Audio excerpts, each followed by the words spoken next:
Bonjour tout le monde.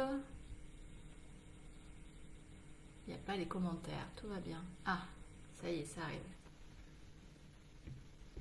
Bonsoir tout le monde plutôt. Jour 7 du défi. Alors, je suis toujours Céline Bois, je suis toujours éveilleuse cosmique et je travaille toujours avec l'invisible. Donc moi, mon but, c'est d'accompagner les femmes à être en accord avec tout ce qu'elles sont, tout ce subtil qu'elles sont, cette partie énergétique, toute la partie communication avec l'invisible. Donc voilà, mon but c'est vraiment que les femmes retrouvent une identité propre, leur unicité, et qu'elles soient en accord avec tout ça pour le rayonner au monde. Alors, est-ce que vous êtes là?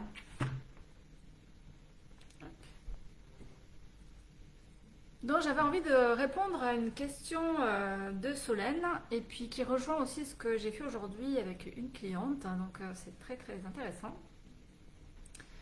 Elle me demandait, alors la question c'était la différence entre le magnétisme et l'énergie.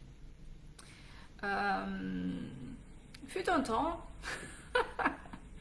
au début de mes formations, il y a fort longtemps, on m'avait dit la différence entre magnétiseur et guérisseur. Donc, je vais commencer par là. On m'avait dit qu'un magnétiseur, alors on verra, on pourra en parler après. Un magnétiseur utilisait son énergie pour soigner. Alors qu'un guérisseur canalise l'énergie de l'univers pour guérir. Pour envoyer l'énergie aux autres. Excusez-moi.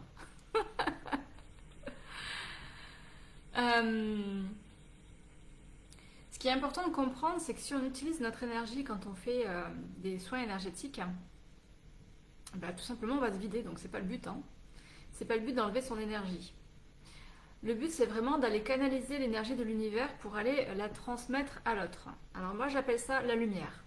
Après tout le monde peut l'appeler autrement, hein, c'est ok, la lumière, l'énergie, voilà, ça peut être plein d'autres mots. Moi j'appelle ça la lumière. La lumière, elle sait mieux que moi ce qu'elle a à faire. Donc le but du praticien, c'est d'être neutre. De ne pas y mettre une intention. Parce que si vous avez l'intention de guérir justement la personne, ben, si elle n'a pas envie de guérir, ben, ça peut faire un bis-bis au niveau énergétique et ça peut être quelque chose de pas très sympa. Au début, j'ai été surprise quand j'ai commencé la médecine traditionnelle chinoise, quand j'ai commencé à recevoir les personnes pour leur bien-être. J'ai été surprise de voir qu'en fait, elles avaient consciemment envie d'aller mieux, mais qu'après, quand on commençait à travailler dans l'énergie, elles étaient bien comme elles étaient, et elles n'avaient pas forcément envie d'aller mieux. Il y avait vraiment quelque chose de cet ordre-là, et j'en ai eu beaucoup comme ça. Et c'est là que j'ai compris justement que mon intention était importante. Ma non-intention en fait, mon intention de rester neutre dans ce que je fais. Parce que voilà, si je mets l'intention d'aider quelqu'un et qu'elle n'a pas envie d'être aidée, ça ne va pas marcher. D'ailleurs, une des premières règles que moi je me suis imposée, hein, une de mes premières lois à moi, c'est de ne pas agir sur la personne si elle n'est pas d'accord. Donc pour moi, je demande l'autorisation en conscience. Même pas dans l'énergie, hein, je la demande en conscience. J'ai vraiment besoin que la personne elle me dise physiquement, oui, je suis d'accord. Ça pour moi c'est important. Salut Samantha. Après, je le demande énergétiquement, ça c'est sûr. Maintenant, j'ai plus besoin de le demander parce que si la personne est en face de moi, c'est que c'est ok. C'est que c'est son âme qui l'a amené là, donc il n'y a pas de souci. Oh, génial ton sujet du jour, ouais. C'est des questions, vas-y. Donc voilà, pour moi, le consentement de la personne en conscience est important. Parce que ça veut dire que tout son être va être d'accord, que ce soit au niveau de son âme, mais aussi au niveau de son mental, hein, parce que malgré tout, ça fait partie. À partir de quel âge tu penses que la personne peut te répondre en conscience? Au niveau des enfants, alors au niveau des enfants, effectivement, quand ils ne parlent pas, tu peux demander par l'âme, hein, ça c'est clair. Pour moi, c'est ok, tu vois, par rapport aux enfants. À partir du moment où ils peuvent communiquer avec l'extérieur, où ils peuvent répondre oui ou non, on peut leur demander. Même des tout petits petits. Hein. Moi, mon fils, je lui demande toujours, hein, même à 4 ans, il me dit non des fois, c'est complètement ok. Hein. Ça fait vraiment partie. Euh, je ne sais plus ce que je disais du coup. Faut pas que je réponde aux questions de suite en fait. Donc voilà, le consentement en conscience, c'est important. Les soins, quand je fais des soins énergétiques à distance, j'ai besoin que la personne elle valide et je ne fais pas de soins à distance sur des personnes qui ne sont pas au courant. Ah oui, donc 2-3 ans, tu demandes. Oui, je peux demander à 2-3 ans. Après, je le sens suivant l'enfant, hein, mais je pense que tu es capable aussi de sentir si c'est ok ou pas, tu vois. Mais oui, tu peux demander à l'enfant à partir de 2-3 ans. Ouais. Parce que ça paraît pas, mais en fait, ils comprennent beaucoup, beaucoup, beaucoup plus de choses qu'on ne le pense. Même s'il comprend pas trop ce que c'est.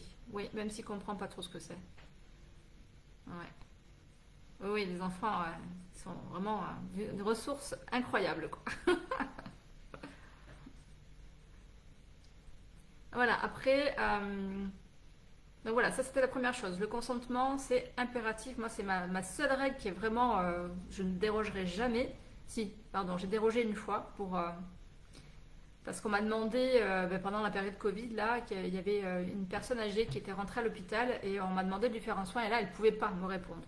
Donc là effectivement je l'ai fait par l'énergie. Mais sinon ça a été la seule fois. Avec plaisir Samantha. Est-ce que tu as d'autres questions? Donc ça c'était pour le consentement. Après voilà, le but c'est de ne pas utiliser son énergie parce que plus vous allez utiliser votre énergie et plus vous allez vous épuiser. D'ailleurs, il y a beaucoup de praticiens, quand ils finissent une séance, ils sont épuisés. Et ça, c'est signe que c'est pas normal. Moi, je suis pas épuisée après une séance, hein. Au contraire, hein, je suis au taquet, remplie d'énergie. Donc voilà, donc le but c'est vraiment d'aller capter l'énergie du ciel et de la terre et vraiment d'utiliser cette énergie et pas la nôtre. Et elle sait mieux ce qu'elle a à faire que nous. Donc nous, c'est notre neutralité de faire passer l'énergie et voilà, de suivre ce qu'elle a à faire. Donc bien sûr, pour ça, il faut vibrer haut, hein, ça c'est clair, hein, on ne fait pas de soins énergétiques si on n'est pas en haute vibration.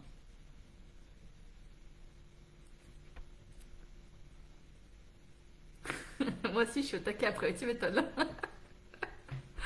Ouais, c'est vraiment la différence entre être canal et utiliser son énergie. Alors que je n'ai pas une grosse énergie de base. Bah oui, parce que quand tu captes l'énergie de l'univers, hein, c'est juste puissantissime, quoi. Et le but, c'est d'y être le plus souvent possible dans cette énergie-là, hein. D'ailleurs, en ce moment, elles sont assez plus facilement disponibles, là, ces jours-ci. Il y a vraiment des choses qui se passent au niveau énergétique. On est plus en accord, plus en lien. Il y a les portails énergétiques qui sont assez puissants. Oui. Tu sautes aussi. Moi, ça fait 3 jours que je suis au taquet, quoi. J'ai fait le travail que je fais en 15 jours, je l'ai fait en 2 jours, là.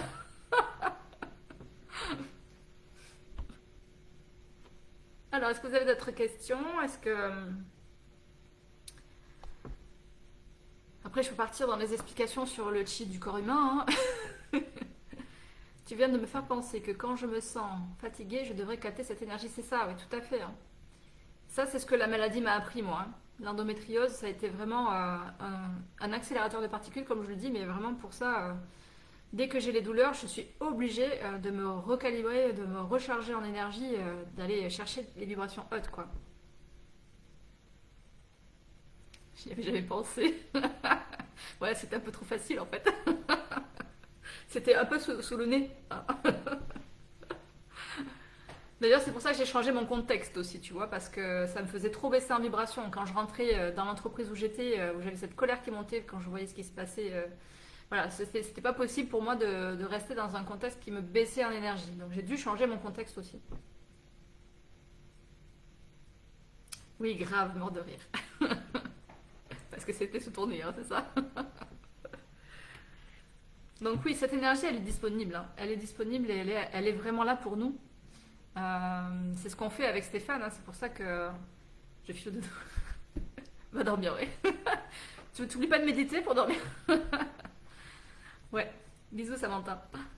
Et donc c'est vraiment ce qu'on fait avec Stéphane, c'est pour ça qu'on fait les ateliers ensemble et tout, et c'est pour ça que moi son parcours, son accompagnement m'a vraiment impacté parce que c'est ce qui m'a permis d'aller me connecter à cette énergie-là justement, et de l'avoir à disposition.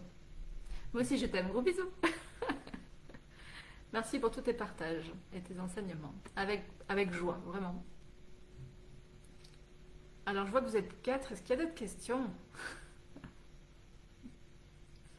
S'il n'y a pas d'autres questions, on va rester là pour ce soir. Et puis, n'hésitez pas à me poser vos questions dans les commentaires, même si c'est un replay. Et je répondrai dans les prochains lives. Je vous fais des bisous. Bonne nuit. À demain.